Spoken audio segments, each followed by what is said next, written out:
Hello po mga kabayan, magandang umaga sa inyong lahat, magandang hapon at magandang gabi sa mga kabayan po nating nanonood all over the world. At ngayon po nandito kami sa Sitio Damilag ulit. Puntahan po natin sila Rebecca. Ito po yung mga batang maagang naulila ng kanilang mga magulang. At balita namin ngayong araw na ito, ay nandito na po sa bahay nila yung kanila pong ate. Ito po yung nagtatrabaho na at napilitan ng huminto sa kanilang pag-aaral para lang po masuportahan yung kanyang tatlong kapatid. So tara po, nandito po siya sa loob ng bahay. Pasensya na kayo mga kabayan at ngayon po ay umuulan, tumutulo. Umuulan ngayon dito sa kanila. Hello! Hello po. Pwede akong pumasok? Mm-mm. Sige, yeah. Okay. Okay, hello sa'yo. Hello po. Ako si Paul. Si Ralph. Kilala mo na kami? Mm-mm. Okay, sige. Upo lang ako, ha? Yeah. Pugong biyahero, ang hero ng masa, ang hero ng masang Pilipino. Handang maggala sa kabundukan para ang ating kababayan ay mapuntahan. Ang pugong biyahero, handa na tulungan malayong kababayan na nangangailangan. Hindi namimili kahit pa na sino. Pugong biyahero, hero ng masang Pilipino. Okay, anong pangalan mo? Ermila Lausan. Ano ulit? Ermila Lausan. Lausan. Ermila. Okay, ikaw ito yung ate nila Rebecca, tama? Ilang taong ka na? Mag-19 po, ngayong 21. Okay, so ngayon 21, so magbe-birthday ka. Mm-mm. Happy birthday. Thank you po. Okay, so kaya pala siya nandito dahil ang sabi nga, ngayon yung birthday ni Trixie. Oo, naman. Okay, kaya po siya umuwi. 19 years old ka na? Opo. Okay, so ikaw yung sinasabi nila na namamasukan. Mm-mm. Ano yung trabaho mo? Sa bahay lang din po, naglilinis, ganyan. Saan lugar? Sa Panabo po. Sa Panabo. Matagal ka na dyan? 1 month pa lang. Bago pa lang. So, 1 month. Ibig sabihin, ng mga nakaraang buwan, nandito ka rin? Oo, pagkatapos nilibing yung mama ko. Okay. Diyan po, bumalik ako doon. Okay. Trabaho. Tsaka nagtrabaho. Okay. Anong grade ka na? 10 po sana. Ano na po kasi ako ngayon, sana kung hindi ako huminto. Oo. First year college na po. Sana. Okay. Nakakatuwa lang sa kanila mga kabayan, yung mga taga-Damilag, marunong talaga silang magtagalog. Yung sa lahat ng sitio na napuntahan namin dito sa Davao, dito sa Damilag ko nakita yung mga bata na nakakapagtagalog talaga straight. Even yung mga kapatid niya, nagulat ako, ganun, nakakapagtagalog po sila. And siguro dahil malaking factor po yung school ay nandito na mismo sa sitio nila, hindi na sila naglalakad ng malayo. Pero na lang po yung mga taga Sitio Lipa, Sitio New Satellite at saka yung iba na naglalakad pa rito. Pero nakaka-amaze kasi ang gagaling yung magtagalog. Nahasa kayo sa school. Po. Okay. So ngayon dapat ay grade ano ka na pagpasok? 11. Grade 11. So bakit napilitan ka ng huminto? Kasi po yung mama ko po kasi, nahihirapan din po siya magtatrabaho, mag-alaga sa amin. So, ayun po, huminto na lang po ako para makapag, kahit konti, yan. Para masuportahan mo itong tatlong kapatid mo na maliliit. Kasi namatay ang mama mo, that was June? July? Last month lang, sorry. Okay. Nung namatay ang mama mo, ano yung, siyempre, ikaw ba yung panganay? Paano mo hinandle yung ganun? Kasi siyempre, tatlo yung kapatid mo maliliit pa. Tapos ikaw na yung tatayo nilang nanay. Siguro, parang nagtrabaho na din po ako kasi yung pagkatapos ng din yung mama ko, nahihirapan na din ako paano ko yung, anong gagawin ko sa mga kapatid ko. Ganyan, napag-isipan ko po nga, magtatrabaho na lang din po. Kahit konti, makatulong din. Pero gaano kasakit sa'yo nang nawala yung nanay mo? Super sakit talaga. Nung papa ko po yung nawala, parang hindi masyadong nasakit. Kasi nandyan pa po yung mama ko. Oo. Tapos sobrang sakit talaga as in, 100% ganyan. So wala ka ng nanay, tatay, ganyan. Kaya ako na lang yung natira, ganyan. Okay, pero ngayon, kamusta ka naman? Okay lang din naman po. Okay ka naman? Nandiyan pa rin yung pain, di ba? Nandiyan pa, kasi mahirap mawalan ng lalo nanay. Okay, paano mo, kumbaga, siyempre ngayon grade 11 ka na dapat. So saan mo nakikita yung buhay mo ngayon? Siyempre, inuuna mo muna itong mga kapatid mo na pag-aralin. Paano ka? Siguro, mas gugustuhin ko na lang pong sa susunod kasi mag-aral na po ako. Okay. Oo, paaralin yung amo ko kasi. Paaralin nila daw ako, ganyan. Tapos sabi ko, oo, gusto ko po talagang mag-aral. Sabi nila, hindi naman yan problema, ganyan. So, ayun, nagtatrabaho din po ako. Tapos, working student po talaga sa susunod. So, mag-working student ka sa susunod? Opo. Okay. Paano pag naging working student ka, susuportahan mo yung sarili mo na lang para sa yung pag-aaral? Hindi po. Like, parang may sahod din naman po, ganyan. Parang inaano ko po na, kunyari ako, ito yung sa akin, ito yung sa kapatid ko, ganyan. So magbibigay ka pa rin para sa mga kapatid mo. Ngayon ay 19 ka na kamo? Opo. Hindi pa sumagi sa isip mo na mag-asawa? Hindi pa po. O bakit hindi mo pa naisip yung pag-aasawa? Kasi po, mga kapatid pa po akong maliliit, ganyan. Ayoko, parang wala pa talaga sa utak ko po yung mag-aasa kasi ang hirap nun. Ang hirap talaga pag ganyan. Ang bata mo pa tapos mag-aasawa. O kasi dito siyempre sa sitio ninyo, and I know katutubo ka. Nakikita mo yung hirap ng buhay, di ba? Pero siyempre nalayo ka sa mga kapatid mo. Pag nandun ka, namimiss mo sila. Paano mo binabalance? Siyempre... May phone naman din. So, magkakall kami everyday. Yan po. Okay. So, nalimot ko yung pangalan mo. Ermila. Okay, medyo... kumbaga, kasi yung pangalan ng kapatid niyang isa, si Rebecca, si Trixie. Marila. Tapos Ermila. So medyo na po ako sa mga pangalan nila. Okay. Ngayon at least nakita kita, no. Ang iniisip ko kasi noon, bakit hindi na lang ikaw yung nagbantay sa mga kapatid mo at hindi doon sa mga tiyahin mo? So yung purpose pala noon, ikaw ay naghahanap buhay. Gaano mo kamahal yung mga kapatid mo? 100% po talaga. Kasi wala naman po kaming mama at papay. Kasi ako na lang yung nandyan, ganyan. Okay. Kung naririto ngayon, halimbawa, kung buhay pa si mama at papa, hindi kayo mahihirapan tsaka si papa. Ano yung gusto mo sabihin mo ngayon kay nanay at tatay mo? Siguro, namimiss ko talaga sila as in. Tapos, sana kung nandito lang sila, hindi ganyan yung buhay ko. Like, parang, nakapag-aral sana ako ngayon, ganyan. Okay. Kung baga, iniisip mo pa rin sana nag-aaral ka ngayon? Okay. Ano ba yung pangarap mo? Pangarap ko po talaga ay teacher. Yan po talaga. Kasi yung papa ko kasi, yan din yung pangarap niya sa akin. Na maging teacher ka. Okay, so, ngayon yung kapatid mo rin si Rebecca, gusto rin niyang maging teacher, ano? Okay. So, nakakatuwa mga kubayan kasi at least nabit natin siya.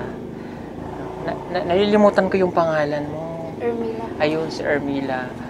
Okay. So, ikaw ay palaging wala dito na, ano? At nagtatrabaho ka. Alam mo na yung good news dito sa mga kapatid mo. Opo. Nakikita ko po yun sa YouTube. Sa vlog. So, nung napanood mo yun, ano yung naramdaman mo? Super happy po talaga. Kasi kahit ang layo namin, ganyan, parang tulungan niyo kami. Kasi si Rebecca po ay mayroong sponsor. So at least kahit paano ay matutulungan yung kapatid mo sa pag-aaral. Kumbaga yung isipin mo doon habang naghahanap buhay ka, hindi na siya nahihirapan. Siya po, hindi na siya masyadong nag-iisip, no? Pero dito sa bahay na ito, syempre dito ka lumaki? Mm-mm. Oo. Ano yung namimiss mo dito sa bahay nyo? Namimiss ko po yung yung buo po talaga kami. Mm. Yung papa at mama ko andyan. Mm.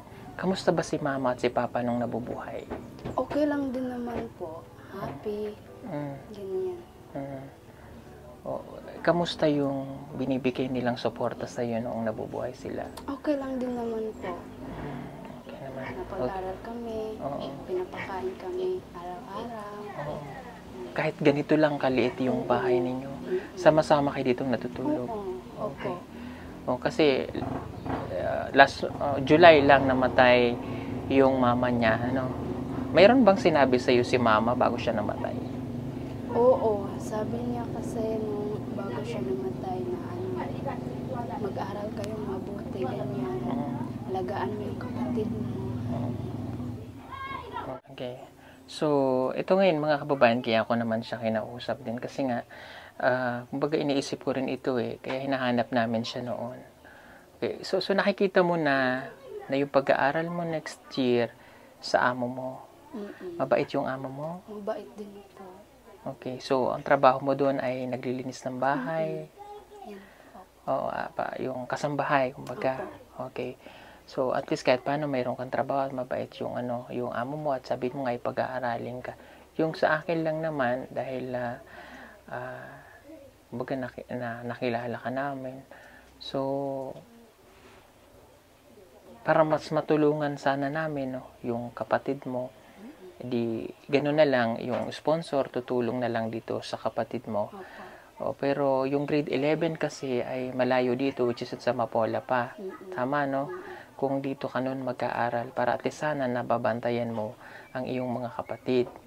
So, kumbaga habang ang sponsor mo ay tumutulong sa kapatid mo, hindi ganun kabigat yung gastusin pa kasi elementary para mapunta, kumbaga matulungan ka rin. Kung dito ka mag-aaral, at least sama-sama kayo.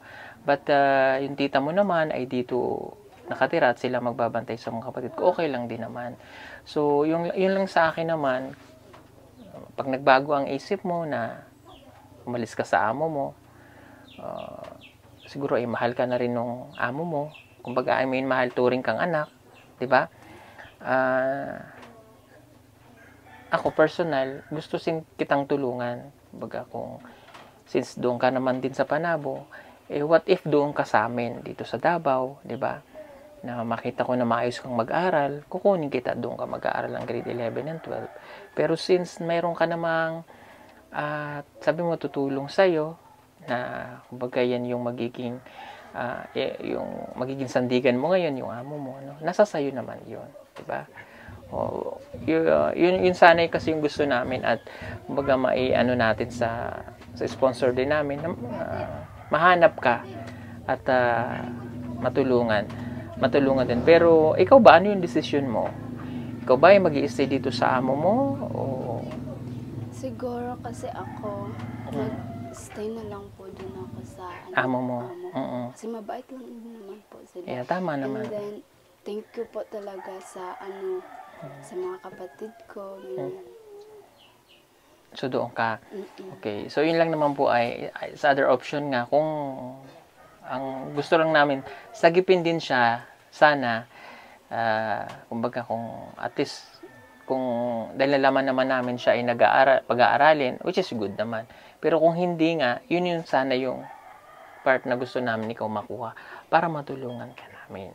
Pero since pag-aaralin ka naman, okay lang din naman. No? At thankful tayo dahil meron kang mabait na amo. Ano? Okay. So ngayon ikaw ay 19 na. Di ba ngayong August 21. Ano yung hinihiling mo sa sarili mo? Hinihiling ko po talaga na makapagtapos po talaga sa pag-aaral. Pati yung mga kapatid ko, successful sila. Okay. Bilang isang ate ka, ano ka ba sa mga kapatid mo? Sa mga kapatid ko, mapagmahal po talaga ako. Maalaga, ganyan. Ayoko po kasing like parang wala silang nakikitang ate. Okay. Si Trixie yung bunso. Okay. Birthday niya ngayon. Ano yung mensahe mo kay Trixie? Mensahe ko po sa kanya, sana pagbutihin niya yung pag-aaral niya. Ganyan, pagpatuloy niya lang yung kahit wala na kami mama at papa, ganyan. Like parang kung ano yung wish niya sa sarili niya, makamit niya yun paglaki. Okay, tama naman. Ano po? Okay, so siya po ulit si Armila po. Amila. Ayan. So, medyo nalilito talaga ako sa name niyo, but at least natatandaan ko si Amila, si Trixie, si Rebecca, at si Rela. Ayan. Anong pangalan ng mama mo? Marisa po. Marisa. Okay. Saan nilibing ang mama mo? Sa baba po, dun sa, ewan ko anong pangalan dun. Sitio? Nakasiti po. Okay. Dadalo mo na si mama. Mm-mm. Pinuntahan mo ngayon? Ay, hindi po. Hindi pa. Kasi ulan-ulan. Pero puntahan mo si mama mo, ha? Opo. Kasi bago, alam mo sa kultura nyo, parang wala yun, yung pagkalibing, nandyan lang, pero pag pwede namang madalaw, no? Para maano ba, this na, last month lang yun, no? Okay. So, yun po mga kabayan. So, sila po yung atin na Rebecca. So, meron kaming inikonting handa para sa iyong kapatid, si Trixie. So, doon na lang tayo sa tita mo. So, may mga, binili lang kami mga pagkain para sa kanya and cake. So, ikaw ba may regalo sa kapatid mo? Hindi po. Wala? Wala. Okay. Mensahe lang din po. Okay lang naman yun. Importante, nandyan ka. Diba? Sige po mga kabayan, si Amila. Tama? Ermila. Ermila, ayan. Si Ermila po, yung kapatid po ni na Rebecca. Marami pong salamat sa inyo. Thank you. Ha? Thank you po. Pag-aral kang mabuti, and I hope matupad mo yung pangarap mo. At huwag ka muna mag-aasawa. Diba? Madali na lang yung pag-asawa kapag nakatapos ka na. Isipin mo muna yung pamilya mo, kapatid mo, na makapagtapos. Maliliit pa yan no? Ikaw yung panganay, so ikaw yung magdadala. Na pag dumating ka sa tamang edad, kaya ka mag-asawa. Pero secure mo muna yung sarili mo. No? At isipin mo palagi na kapag ikaw ay, kumbaga, sinunod mo yung kagustuhan mo na makapagtapos, hindi lang naman ikaw yung magiging ehemplo nun Diba? Maraming mga kabataang katutubo rito na nangangarap makapagtapos ng pagkaaral. Napakapalad ng city nyo dahil ilan yung nakuha namin scholar dito. So, kapag sila ay nakapagtapos at ikaw, kahit yung ibang tao yung nagpaaral sa'yo, blessing na yun. Kumbaga yung city ninyo, natagal yung panahon na unlad, kita mo na nagkakaroon na ng kalsada. So, darating yung panahon na itong lugar ninyo, hindi na lang siya isang, kumbaga isang simpleng sitio na ang nakikita lang lagi natin yung puno ng kahirapan. Darating yung panahon na napakarami na pong bata na nakagraduate dito, galing dyan sa elementary school ng Sitio Damilag. Darating yung panahon na yung mga batang katutubo dito na hindi na lang sila palaging nakatapak. Pag ikaw ba yung pumapasok ka, nakatapak ka? Di ba? Yung bang nag-aantay ka lang kung kailan mabibilang ka ng sapatos, mabilang ng damit. Darating yung panahon na yun, wala na yun. Paunti-unti mababago na natin yung buhay po ng mga katutubo sa pamamagitan ninyo. Diba? Para makita rin ng mga parents na nandito ng edukasyon talaga yung sandatan natin para makaon sa kahirapan. Kaya marami pong salamat ulit sa mga sponsor po natin, sa mga teachers na tumutulong sa mga katutubo kahit nasa sa bundok. Saludo po kami sa inyong lahat. Salamat po sa inyong lahat. God bless everyone. Don't forget to like and share po ng ating video. Maraming pong salamat. Kasunod po ng video na ito, yung birthday surprise po natin kay Trixie. Salamat. God bless. Bye-bye. Marami pa sa atin ngayon hindi pa alam na gumamit ng solar. Pero hindi nyo ba alam na napakadali lang naman talagang gamitin ng solar dahil meron na tayo ngayon ng mga smart solar na kahit kayo mismo ay kayang-kaya nyong ikabit to sa inyong tahanan. That is 200 watts na pwede nyong gamitin indoor and outdoor. Napakaliwanag na nito at talaga namang makakatipid pa kayo sa kuryente. At ang maganda pa dito ay may kasama na itong remote na pwede nyong kontrolin. Pwede nyo itong iset ng 3 hours, 5 hours, or 8 hours. At ang isa sa nagustuhan ko dito ay malaki na ang kanyang solar panel. Na makapagbibigay ng continuous lightning na up to 12 hours. Let's say, alas 6 ng gabi nyo binuksan, mamamatay pa siya ng alas 6 hanggang alas 8 ng umaga. At ang maganda dito, hindi basta-basta nababasa ang bulb nito dahil waterproof na. Kaya kung gusto nyo pong mag-order nito, ay mag-message na kayo dyan sa PB Team Solar.